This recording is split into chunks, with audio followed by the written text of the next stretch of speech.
ជំរាបសួរពុកម៉ែបងប្អូនលោកតាលោកយាយដែលស្រឡាញ់គ្រប់គ្រងនៅក្នុង086នាំលៀបនាំសំណាងពុកម៉ែបងប្អូនលោកតាលោកយាយអ៊ំពូមីងបងប្អូនប្រុសស្រីណាដែលសូបិនឃើញ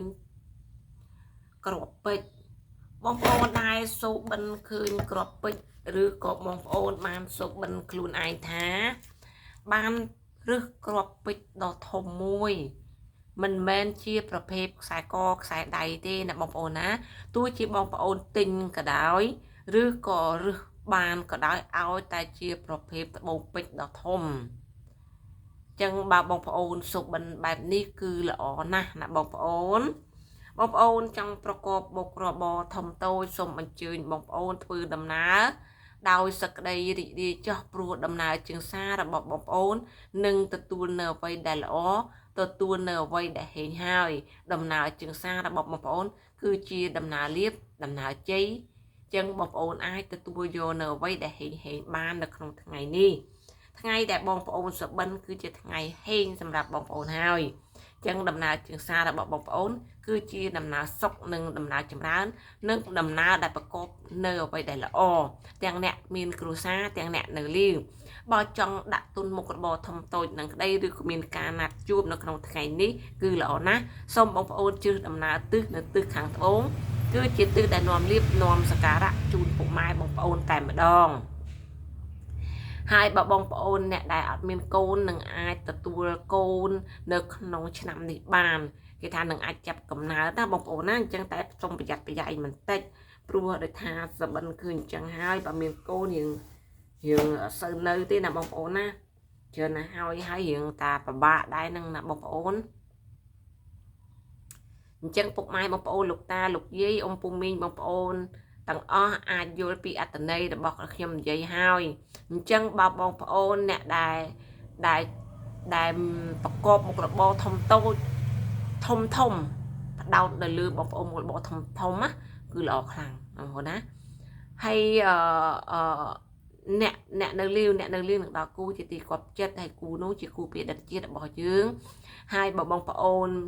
សបិនថ្ងៃហ្នឹងហើយគេចូលស្ដីដណ្ដឹងយើងឬយើងទៅស្ដីដណ្ដឹងគេអាចជ្រើសរើសពេលវេលាហ្នឹងគឺជាពេលវេលាល្អសម្រាប់ពុកម៉ែបងប្អូនបានណាបងប្អូនណាអញ្ចឹងអាចទទួលនៅអ្វីដែលហេងអ្វីដែលល្អសម្រាប់ពុកម៉ែបងប្អូនញញឹមរីករាយនឹងដំណើរជើងសាររបស់បងប្អូនទៅណាបងប្អូនណាហើយចំពោះបងប្អូនដែលចង់ឲ្យរឿងរ៉ាវល្អចូលនៅក្នុងឆាកជីវិតរបស់បងប្អូនគឺបងប្អូនអាចជ្រើសរើសនៅក្នុងការទិញផ្កាម្លិះមួយភួងទៅថ្វាយព្រះក៏បានថ្វាយគុណមេត្តាបិតារបស់យើងហាមដាក់ផ្ទះសំណាក់អប្សនៈអីអត់ទេណាបងប្អូនណាកន្លែងដែលយើងគោរពបូជាគឺកន្លែងព្រះណាបងប្អូនណាទី1ដាក់ព្រះទី2ដាក់គុណមេត្តាបិតាអញ្ចឹងបងប្អូននឹងជួបរឿងរ៉ាវល្អតែសូមបញ្ជាក់បើបងប្អូនចង់ឲ្យរឿងរ៉ាវល្អចូលនៅក្នុងឆាកជីវិតរបស់បងប្អូនជ្រើសរើសពិធីហ្នឹងសូមបងប្អូនចូលខមមិនល្អដាក់ឲ្យនៅក្នុងវីដេអូរបស់ខ្ញុំផងណាបងប្អូនណានៅជាតំណមហ្នឹងហើយបងប្អូនដាក់អញ្ចឹងហើយបងប្អូនធ្វើទៅណាបងប្អូនណាដូចជាបងប្អូនមិនបាច់មកដល់ខ្ញុំទេបងប្អូនធ្វើវិធីហ្នឹងទៅដូចជារំលឹកដល់ខ្ញុំដែរណាបងប្អូនណាហ្នឹងហើយអញ្ចឹងថាគេដែលប្រាប់យើងហើយយើងគាត់តែគ្រប់កិច្ចតែប៉ុណ្្នឹងជាការស្រាចហើយណាបងប្អូនហើយចំពោះលេខសំណាងដែលបងប្អូនជឿរើសនោះគឺមានលេខសំណាង